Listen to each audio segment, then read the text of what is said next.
admin in Meta Business Suite. Hello everyone, welcome back to the channel, and in this video I'm going to show you how you will be able to add admin in your Meta Business Suite account in your Facebook.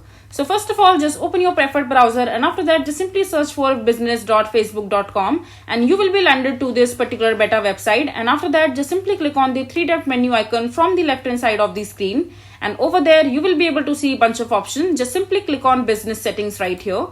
And now you will be landed to the official Meta Business Suite website. And after that, from the left hand side of the screen, just go to the people section right here. And after that, just click on the invite people from the right hand side of the screen.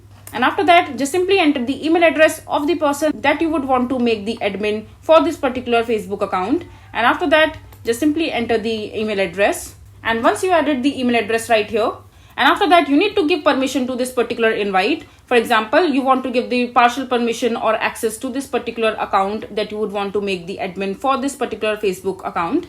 And after that, you can also give the full control or app and integration control for this person. And you can also choose for the advanced options as well. And once you are done setting up all these access and other things, just simply click on next. And after that, just select the asset type that you would want to share with this particular person.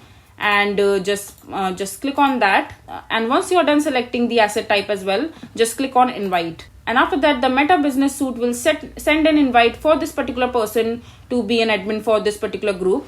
So this is basically how you will be able to add admin in your Meta Business Suite. I hope you find this video to be helpful. So that is it for this video. If you find this video to be helpful, make sure to hit that like button and don't forget to subscribe to our channel for more such informative videos, and I'll see you the next time.